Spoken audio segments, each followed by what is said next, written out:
Welcome, Coven members. Today we're going to be talking about the RF Kuang author event that we were able to go to.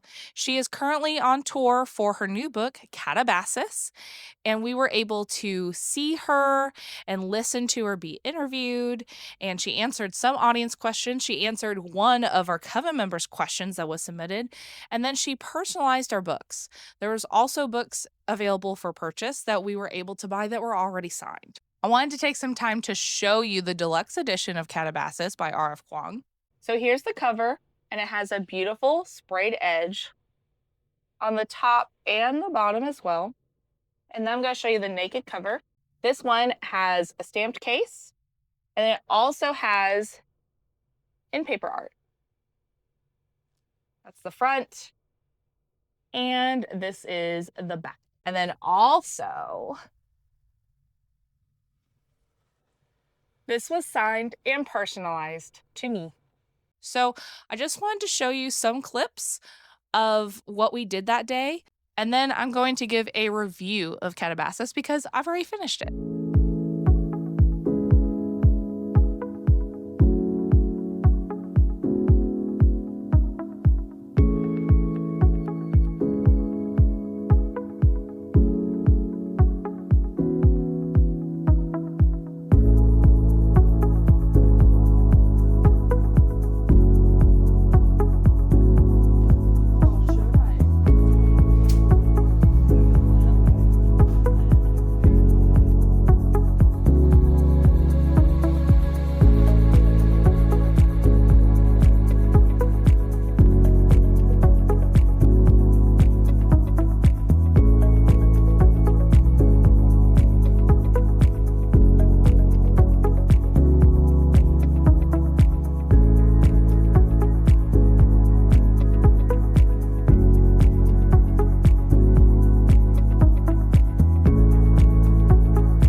October.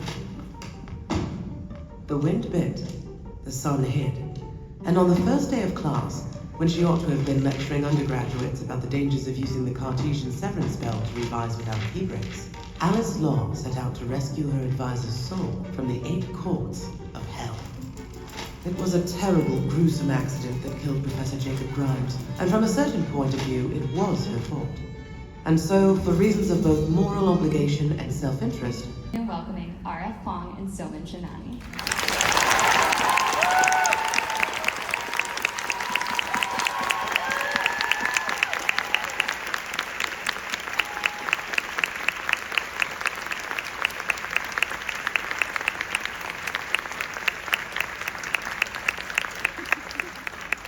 My goodness.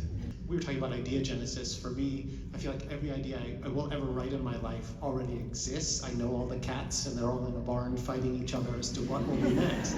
But I just have ideas for 4 or 5 years before I write them. Do you find that your books come to you quite quickly before you start them? I think a very basic silhouette appears to me, but it takes a while for me to understand what it is in my subconscious that really wants to be expressed. How do you engage with, that feeling? Is it more a question of you're going to write the book in the voice that you feel it in, at the pace that your kind of muse leads you in, and the reader's going to have to keep up? Or are you ever conscious of the accessibility of a book to an audience? Because the difference between Yellowface and Katabasis is quite different in that respect. I read this wonderful essay by Marilyn Robinson recently where she's also considering the question of, I think like a student had asked her, do you deliberately write stories to be more commercial? Do you follow the market? And what she said was, don't do that because it's condescending, and it's triply condescending, first to the craft of writing, second to yourself as an artist, and third, and most importantly, to the reader. When you already condescend to the reader and assume that they're not capable of difficult prose, when the market condescends to readers and just like produces slot for them to read, like, of course that's what they're gonna read. It's the only thing available on bookshelves. But my experience throughout my career is, and like meeting like readers like you guys is people are hungry for the difficult stuff and want to see more of it. Welcome back. I hope you enjoyed seeing those clips from our author event. So, I wanted to do a review of Katabasis. That way, it might help you decide if you want to pick it up or not. There's been a lot of discourse about this book, whether people are smart enough to read it, which is a interesting statement. So I will go over what the book is about, my non-spoiler thoughts, and then in the end I will go into spoiler territory, but it will be marked with a red spoiler at the bottom. Catabasis is about two PhD students, Alice and Peter, who are going to hell in order to get back their professor, Professor Jacob Grimes. And they are getting him back because they need recommendation letters so that way they can get jobs whenever they're done. And that is the whole premise of the book is them going through hell. First off, I just want you to know that I gave this book 4.5 stars. I absolutely loved it. Towards the beginning of the book, I had a difficult time connecting with the characters and getting used to the writing style. And the writing style is why I think some people are saying that it's like reading a textbook. There are 3 excerpts that I can think of that are about 2 to 3 pages long about particular subject. One of them being chalk. Chalk is very important in this story because chalk is how these PhD students are drawing the pentagrams that allows them to do magic. And there's a whole explanation behind it, and I think it's done in a really interesting way. One thing that I noticed about this book compared to other like fantasies or romanticities is that a lot of the exposition of like why they choose chalk and the differences in chalk and everything, if it was just a regular fantasy novel or your typical fantasy novel, that just would have been in dialogue. And this was just presented in a different way. It was presented like a textbook, but it was still fascinating to me. It gave me all the information I need without it being a huge exposition dump from a character. There are a lot of people that says that there has to be books that you have to read before this in order to understand it. I completely disagree with it. I did not read any of the required texts before. If you do not know anything about Dante's Inferno, just do a quick Google search and you'll be fine. Dante's Inferno is referenced a lot in this book. And it's just because Dante's Inferno is about hell. And that's where this story takes place, is hell. Another book that I would suggest you just get in the mindset of as you read this book is Alice in Wonderland. I had a hard time picturing things in this book.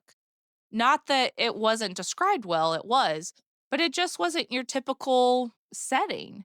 It's very fantastical and things don't make sense. It's hell. It's a world that none of us are familiar with. And the way that I picture a way that hell is described is going to be different than how when you read it or when other coven members read it. And I think there's a beauty in that. If it was turned into a movie, I would be able to see it better. I kind of got more like vibes off of it. Um, the biggest thing is there's a lot of sand and there's a big river.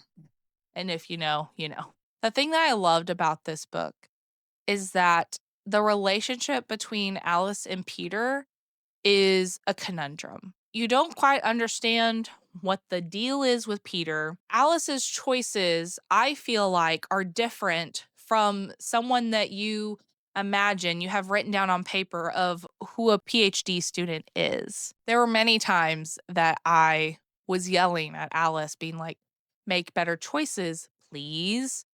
And there was many times that I was just like, what is the deal with Peter? And then I'm like, what's the deal with Jacob Grimes? This is a true epic tale of a journey, which is typically not my style, which I do love Lord of the Rings. I feel like this has that same, like, we're trying to get to Mordor, we're trying to find Jacob Grimes.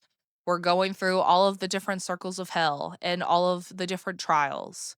If you just go in with an open mind, have that fantastical element of Alice in Wonderland, but picture it in hell and just let RF Kuang show you what she's trying to do, then I think you're going to have a great time. We're going to go to the spoiler section now. So if you have not read it and you do not want to be spoiled, you'll want to stop the video right here. Thank you for joining. If you've already read it, or if you don't care and you just want to know some of the more nitty gritty details, then stick around. These are some things that are in the spoiler category that I loved about Katabasis. The entire time that I was reading Katabasis, I'm like, what is the deal with Peter? Why is he not showing up to things? Why is he spending hours in the lab laughing with Alice and then just being MIA and ditching her and stuff? And the fact that it was Crohn's disease, which is a horrible disease, that was so simple in the sense that I feel like fantasy novels sometimes has to come up with a curse or a prophecy or, just something fantastical in a sense. But I'm kind of tired of it. The fact that it was Crohn's disease, something that is tangible in this scape that is not tangible. I can't imagine what hell is like. I've never been there. The closest I've ever gotten to is this book, but in the best way possible. But the fact that it was Crohn's disease and everything just like fell into place and it made so much sense. And also, not even just the disease being like the crutch, the thing they fell back on. RF Kuang explored the emotional impact. I don't want to be the sick Peter. I want to be the the genius Peter. And then also showing us the scene with him and Grimes kind of like, I can't help you if you don't help yourself. Jacob Grimes was a lot of things, but I feel like that was really important for Peter to hear. Alice makes a lot of bad decisions, and she's kind of a backstabber in a sense. And there was a time in this book that I kind of didn't like her. And there were also times that I was like, that I was kind of rooting for Peter and not her. And I was like, maybe Peter will switch her out for Jacob Grimes. I don't know. I didn't know the relationship at the time. But I think what was important about Alice's character is that number one, she's human. And they're in a fight or flight response by being in hell. And also by the time getting there and kind of reflecting back on why they're there and is it important, she kind of starts to regret some of the decisions she makes and it's like, I shouldn't have done this in the first place. I thought it was incredibly interesting the thought of tattooing a pentagram on somebody to keep memories. And I feel like so many, again, fantasy novels talks about how that's a positive, and this focused on the negative aspects of that, and it showed physical symptoms, and it just really explored this. It explored like the thoughts and feelings that Alice went through and Peter went through, and I thought that was really, really interesting. I feel like a lot of the tropes that you see in fantasy books these days, Catabasis went the opposite direction, and so it felt incredibly fresh for me. I couldn't believe that Peter actually died. I was like, "Are you kidding me?" And then I was like, "Oh no, she wouldn't just leave him." And she did. I was like, Alice, my girl. So then when we got to the scene in front of King Yama, I thought that scene was absolutely perfect. I also thought it was so amazing how the pentagram on Alice's arm had now been gone because it dissolved in the leaf. And then for her to actively remember Peter's theory to switch Grimes out with Peter, that way Peter can come back. I thought that was an incredibly full circle moment, and it worked it worked with them. It would have been much easier for Alice to remember that because of her memory, but she had to make a choice, an active decision. So like I said earlier, this was a 4.5 star for me, and this is why it lost the 0.5 for me. Because number one, it took me about 100 pages for me to really get the writing style down. I feel like that was a little too much. I also had a hard time connecting with the characters until the apple scene. The apple scene where Alice picks up the green apple instead of the red apple. I did not connect really to the characters until that moment. So I wish I could have connected a little bit earlier than that. And then also the ending. The ending itself was not rushed. That's not what I'm saying at all. But I wish I could have seen just a chapter of after, which some people like. This wasn't an ambiguous ending or anything like that.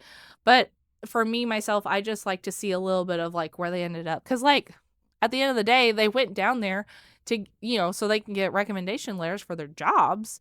And did they get a job? I don't know. When I was reading it, I did not anticipate rating it as high as I did. But RF Kuang continues to surprise me. Every book I've read by her has been over 4 stars. So that's my review. We have another author event coming up. We are going to be seeing Stephanie Garber.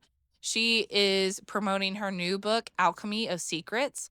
I have read her Once Upon a Broken Heart series in preparation. Overall, I really like the series, but I'm going to be talking about it more in depth in our wrap up video. So, if there's something that you want to see in that vlog that I didn't show in this vlog, please let me know. I think we're going to be making a day out of it as well.